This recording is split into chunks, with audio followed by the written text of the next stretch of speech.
self.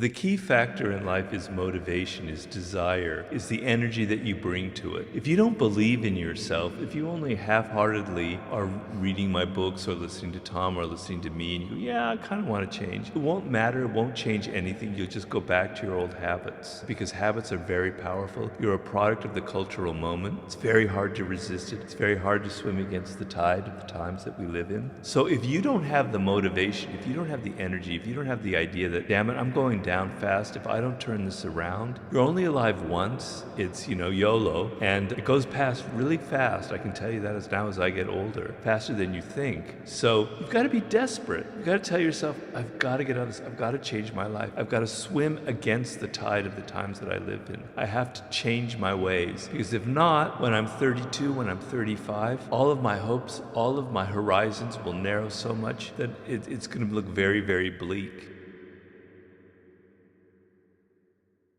The way to transform yourself is through your work. Now, I know this runs counter to our prevailing cultural prejudices. Work is too ugly, too boring, too banal. Self-transformation, we think, comes through a spiritual journey, therapy, a guru who tells us what to do, intense group experiences and social experiences, and drugs. But most of these are ways of running away from ourselves and relieving our chronic boredom. They're not connected to process, and so any changes that occur don't last. Instead, through our work, we can actually connect to who we are instead of running away. And by entering that slow, organic process, we can actually change ourselves from the inside out in a way that's very real and very lasting. This process involves a journey of self-discovery that can be seen as quite spiritual. And in the end of this process, we contribute something unique and meaningful to our culture through our work, which is hardly ugly, boring, or banal. To me, the idea of success that I have now is freedom. I'm extremely fortunate, and I have to wake up and I have to realize that and understand it, that I have the freedom as a writer that 99% of the other writers out there simply don't have. My publisher, I can write whatever I want. They don't bother me, they don't try and change it, and I don't have to get a teaching job to pay my bills, etc. The freedom is unbelievable that I have. With it comes responsibility. I have to I have to be disciplined. I have to motivate myself. I can't just sit there and sit in my chair and just kind of read about the Lakers all day or whatever. I gotta work. I gotta be disciplined. But for me, success and power is that feeling of freedom. I don't have any bosses. I don't have any people breathing down my neck. I don't have anybody telling me what I have to do or what I have to write. I don't have anybody canceling me or saying you can't write about this or that. I'm the luckiest man on the pool. My daily routine, if you heard it, you would say, Robert, you lead the most boring life of any human on this planet. And it's true, I do lead the most.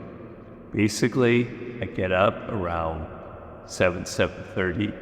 I meditate on those pillows over there in this room for 45 minutes.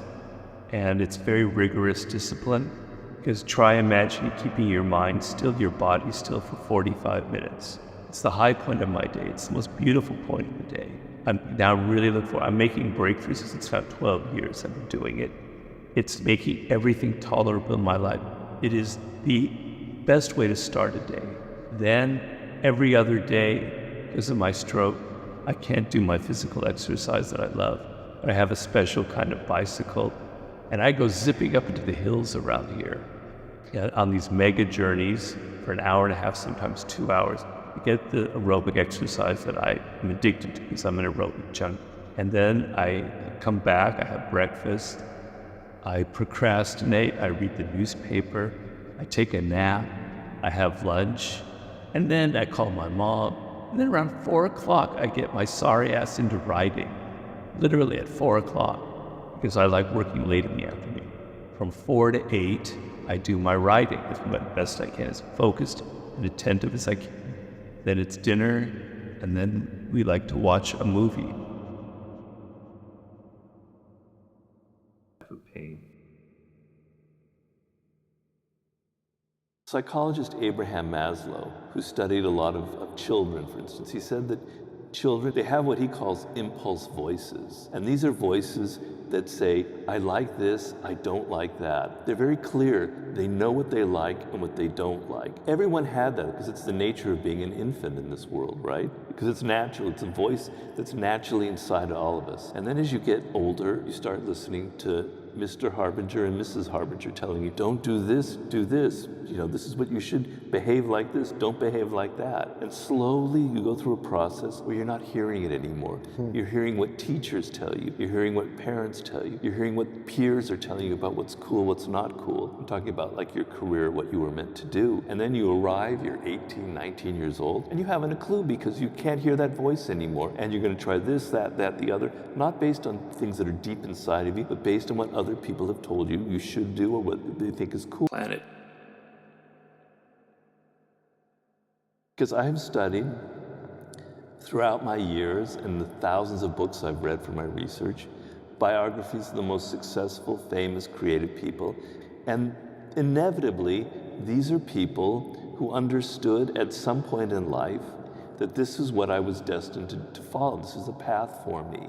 Now that path might have been, most people it's like a zigzag. You don't have a straight line, this is what I was meant to do. It's never like that, it wasn't for me. You kind of have an idea and it becomes clearer and clearer and you find that path and it leads to so much power, you become so creative and so energized because you enjoy your work, you learn faster, you're engaged emotionally with what you're doing. It is so important.